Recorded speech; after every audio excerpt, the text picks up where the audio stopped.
السلام عليكم ورحمة الله وبركاته لما أصحابتي إذا شرفت إي قيمها له ملول بعد عالمك أتكونوشهين فضلا أفوري ولالك آنن أفرك آنن هيسنين ما دام بشبرة كيسن إي رمضان إي هاتن فودن وغسو هيسو $5 $10 $20 $60 وحالالي وحي أدوودو وحن كو أفرين دونا أغونتا يددك آنن وحبا هيسنين إي آنن أودين إن أي تمر إي بيو لبدبا أي مركز إبسدان هدي أدو بهانتا walaal in aad nagala qayb qaadato afurinta dadka fuqarada iyo agoonta ee ku nool dhulweynaha Soomaaliya fadlan afuri walaalka aanan afurka aanan haysanin Ramadan Mubaarak Ramadan Kareem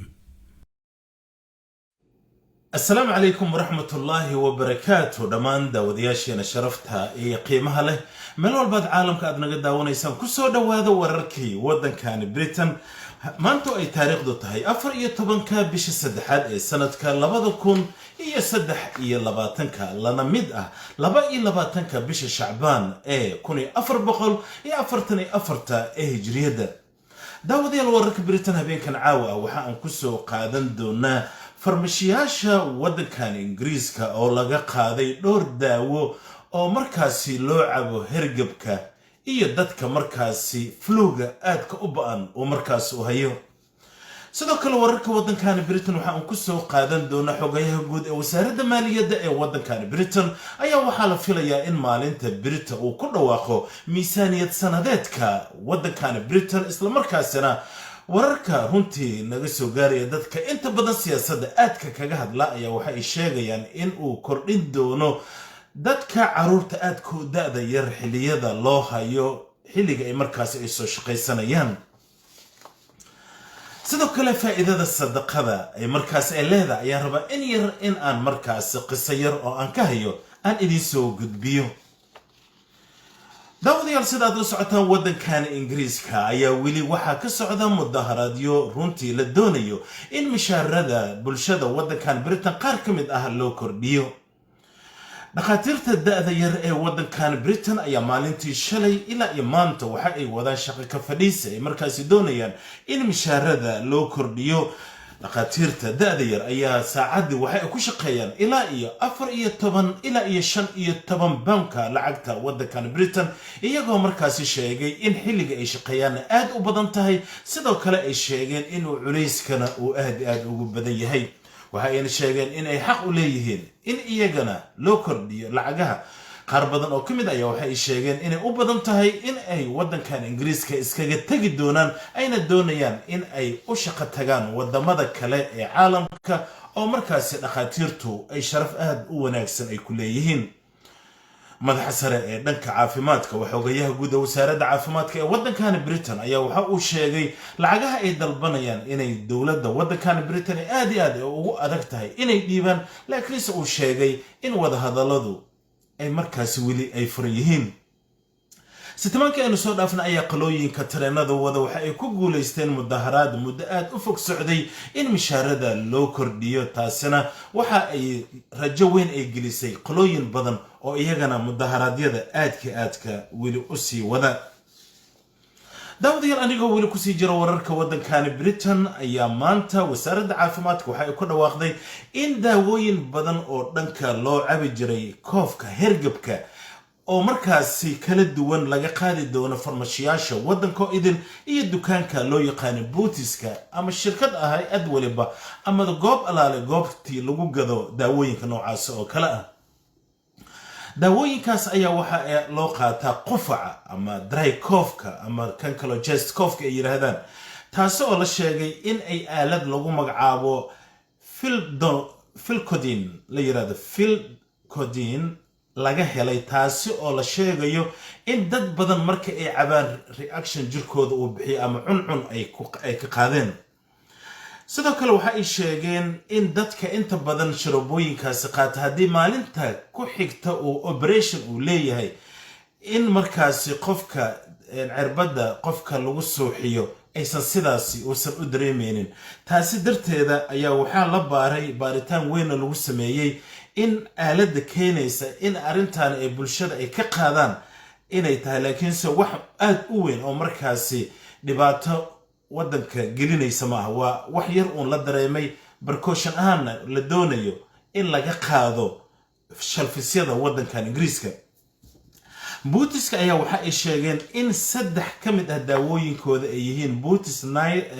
night cough oo loo cabo qofka markuu cabo uu yara seexanayo. sidoo kale Boots dry cough ka ayaa ka mid ah. waxa kaloo ka mid ah Boots day cold and flu tabletka oo runtii baakadooda waan hayo laakiin aniga naftiga guriga ii taala iyadana waxa ay ka mid tahay kaniiniyaasha la sheegayo in dadka qaarkood reaction ay ka sameeyeen ama Soomaalidu waxay yiraahdaan qofka inuu jirka yara cuncunayo. laakiin Soomaali waqtiga aan joogana waxa jira wax la isnidaamskaaga oo runtii dadka cuncud ku dili jiray. marka sidaas oo kale ma si gaarsiisna laakiin dawladda waxay ugu tala gashay in laga hortago. sidoo kale super drug ayaa iibiyo waxa kaloo iibiyo waxaana ka mid ah mid la yiraahdo day and night dadka aad ay u iibsadaan. kan daygana waa la iibsadaa oo hurdo ma laha. kan night-kana sidoo kale waxa uu leeyahay hurdo oo markaasi shalfisyada waddanka oo idil laga bilaabo maanta laga qaado. haddii markaasi aad guriga aad ku haysatana ay markaasi ay wanaagsan tahay in aadan isticmaalin. fadlan haddii April ka noqdo sawirada ayaa idin soo gudbin doona 5 ka mid oo aan filayo 3 ka mid ah in ay gurigeygaba ay taalo sharabooyinkaasi oo aanan cabi doonin laga bilaabo haatan ama caruurta aan la siin doonin. daawadayaal xogayaha guud ee wasaaradda maaliyadda ee waddankan Britain ayaa maalinta Britain waxaa la filayaa in uu ku dhawaaqo miisaaniyad sanadeedka runtii aad loo wada sugayay. sababtan waxa weeye dhibaatooyinka dhaqaalaha ee waddankan Britain ka taagan iyo dawladda oo markaasi shaaca ka qaaday in dhanka gaashaandhigga la doonayo in lacaga badan ay markaasi geliyaan oo wasaaradda gaashaandhigga ama militariga waddankan Britain dib loo habeeyo. cabsi weyn oo markaasi ka timid ay leeyihiin waddanka Ruushka iyo waddanka Shiinaha oo aad moodo in xiliyadii ay dawladaha bariga ee galbeedka qaaradda Yurub ay ku mashquulsanayeen adduunka kale iyaga ay markaasi dhisanayeen hubab kala duwan oo markaasi lagu laayo bulshada caalamka sida ay markaasi ay jeclaayeen u socotay xilligaasi oo ay wadamada Ruushka iyo waddanka Shiinaha ay aad u dhisayeen dhanka militariga. xogayaha guud ayaa waxa uu sheegay in uu yaraan lacag gaaraysa 500 billion pound lacagta waddankan Britain lagu qarash gareyn doono ama markaasi la doonayo in dib loogu dhiso militariga waddankan Britain. maalintii shalay ayaa waxa waddanka Mareykanka ka dhacay heshiis markaasi submarinooyinka dhulka hoostiisa badda hoostooda qoosa markaas lagu dhisayo ayna heshiis ku yihiin wadamada Mareykanka, Australia iyo waddankan Britain. waxyaabaha la filaya in uu wax ka bedelo ayaa waxa uu sheegay dadka siiba waalidiinta in ay shaqeeyaan siiba hooyooyinka caruurta haysta si fursad loo siiyo in ay dhaqaalaha waddankan Britain oo aad u liita ay yara kabaan. waxa uu sheegay in caruurta laga hayn doono si ay markaasi hooyada waqti ay u shaqeyso. maalmihii ugu dambeeyay ayaa hooyooyin badan oo ku nool waddankan Britain siiba dadka Britishka waddankan u dhashay waxay aad ay kaga cabanayaan lacagta ay markaas caruurta loogu hayo in ay lacaga ay ku kordhiyaan inta ay dawladda siisa mooye in kale inay ku daraan. taasina ay keentay in dhaqaalihii guriga uu eber noqdo reeraha aysan holiday ay aadi karin. sidaas darteed saameyn weyn ay bulshada ay ku yeelatay. xogayaha guud ayaa waxa uu sheegay arintaas in uu faragelin doono isla markaasina uu qoondeeyay lacag gaar ah oo markaas caruurta nursiga caruurta aad ku daayay guryaha lagu hayo ama meelaha loogu talagalay laga bilaabo da'da markay tahay 2 sano oo cunuga yar reerka laga hay karo hooyadana ay markaas shaqo tagto. maalin ugu dambeeyay dad badan ayaa daawadayaal waxa ay ka doodayaan xaaladda dhanka beeshanka waddankan Britain oo la filayo in dadka siiba ragga da loogu daro si ay u sii shaqeystaan. dad kalena runtii waxa ay u oynayaan in beeshanka iyagana loo sii dheereeyo si laga yareeyo si ay markaas shaqooyinka ay kaga fadhiistaan.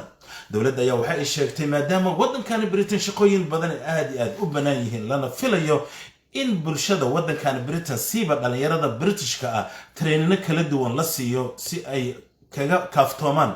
culayska weyn ee dhanka shaqaalaha kaga yimid xilligii ay ka baxeen ururka midoobay ee qaaradda Yurub. waddankan Ingiriiska ayaa waxa uu xoog saaray in dhalinyarada Britishka ah ee waddankan Britain jaamacadaha ku dhameeyay kuwa dugsiyada dhigta iyo kuwa dugsiyada ka tagay intaba in markaasi task force loo sameeyo si ay u buuxiyaan jagooyinkii ay markaasi baneeyeen dad badan oo Yurubiyaanka oo waddankan Britain iskaga tagay sababta inta badan dadka Yurubiyaanka ee waddankan iskaga tagayaan waxa weeye qiimaha guryaha lagu degan yahay oo cirka isku shareeray dhaqaalihi oo aad markaas waddankan Britain u liita income-kooda oo aad u yar iyo sidoo kale iyagoo markaasi doonaya intii ay hore u shaqaysteen in aysan ka dhamaanin daawadayaal wararka Britain habeenkan waxaan ku soo gabagabeynayaa hooyo Soomaaliyeed ayaa runtii waxa ay ka qayb qaadatay lacagta aan markaasi aan u direyno dadka agoonta ee aan ugu magac darnay afuri walaalka aanan afurka aanan haysanin maanta subaxnimadii ay ahayd marka ay isoo wacday ayna ii sheegtay in lacag 100 pound oo lacagta waddankan Britain ay markaas ugu tala gashay in uu yaraan laba reer oo markaas ku nool dhulkii hooyo oo caruur agoon haysta in sadaqadaasi la gaarsiiyo runtii saacado ka hor inta aanan newska aanan dhameynin ayaa tax ii soo dhacay ayna igu leedahay boqolkii pound halkii aan ka bixiyay Ilaahay subxaanahu wa ta'ala 500 pound ayaa waxa ii soo celiyay qolooyinka canshuurta runtii waxay tir subaxan marka aan 100 pound akoonkayga aan ka bixinayay xaaladdu runtii ma iga liidanin laakiinse kulay uun sadaqadaas ayaa soo dhiibay laakiinse Ilaahay subxaanahu wa ta'ala waxa uu ii fududeeyay oo i siiyay 500 oo pound oo qolooyinka canshuurta celisa ee waddankan Britain ay ii soo celiyeen sidaas darteed sadaqadu waa dareemi kartaa meeshii hal baan laga bixiyay Ilaahay subxaanahu wa ta'ala in uu kugu bedelayo 10 pound sidaas darteed hooyo Zahra runtii waxa ay tusaale u noqon kartaa dad badan oo Soomaaliyeed oo ku nool waddankan Britain oo haatan ka qayb qaadanaya afuri walaalka aanan afurka aanan haysanin in ay tusaale weyn ay u noqotay in sadaqadu ay tahay mid aad runtii aanan waxba aanan ka dhimaynin in ay wax kuugu darsamaan mooye maanta ay taariikhdu tahay 14 bisha saddexaad ee sanadka 2023 isla markaasna la mid ah 22 bisha Shacbaan 1444 asxaabay wararka Britain halkaas ayaan ku soo gabagabeynayaa habeen waliba inta aan wararka aan ka bixin waxaan u duceynaa dhalinyarada Soomaaliyeed caruurta Soomaaliyeed sidaas darteeda fadlan meel kasta aad joogtaan new generation ka Soomaalida cusub fadlan ha loo duceeyo culeysyo badan ayaa jira qaar baa xabsiyada ku jira qaar baa jidadka taagan qaar baa runtii xaaladooda ay aad u liidataa qaar baa waxbarashada iskaga tagay qaar baa guriyihii jiifa oo jaamacadaha intay soo dhameeyeen jiifa qaar badan oo kamid ah ayaa waxaa jira in aysan guurkii oo idin aysan ogoleen oo guryihii inta badan ay buuxaan wiilal dhalinyaro oo badan iyo hablo tiro badan oo markaasi guurdoon ah laakiinse systemkii wiilashaas iyo gabdhaha la iskugu guurin lahaa waxaa hortaagan odayaashii hore iyo hooyooyinka cusub oo markaasi qof waliba oo markaasi uu dhigtay kursi u fadhiistay qofka kale ee markaasi reerka kale ka socda iyadoo qabyaaladina ay markaas inoo dheereed fadlan caruurtaas ha loo duceeyo ilaahay laga baqo hala fududeeyo guurka si markaasi mustaqbal qurux badan aan u yeelana haddii kale waxaa dhacaysa in caruurteena ay u bataan inay guursadaan dad ajnabi ah dad aanan luqadooda la kaseenin diintana iska daa waa walaalkiina Saalim Dhowr habeenkan caawa wararka Britain iyo dhanka arrimaha bulshada halkaas ayaan ku soo gabagabeynayaa نبي محمد صلى الله عليه وسلم حليدا وكل مركل وجر وحق وكد عيسين جرى اللهم بلغنا شهر رمضان مدة وير أو تضبط معلومات إلى استداد معلومات أيام نوجه هرسان بيش بركة رمضان إلى سبحانه وتعالى وحق برينا إن وعافماد خير ونهج ونوجرسي أنا وسالم دورة إذا ما أصحبته إجا قيب الشيء إن أي إلى الدعوة ورك ودن كان بريتان أنت صدق سودي بتي رنت دد بدنا أصحابي وحي إليهن يوتيوب كاغا موبايل كاغا بسخور أصحابي أرنتها سرال آيات كتير وايو سوشيال نتورك تليفون نمبر لو مقرو هذا كقري جرتنا فضلا هقرن هديك لو تقحنيس هبين نمو ايا بلاك باج ان بنانك ايسو ديغو ايا دربتين وايو دحن بدن ايا جرتو هدي عاولي عيريو غاري وحيتا مسيحن كر marka بلاك باج هيراادو نبدو هبدتو عافماد خير اسكوغنا waxaan isku dhaafnaa oo bil tawfiiq salaam alaykum wa rahmatullahi wa barakatuh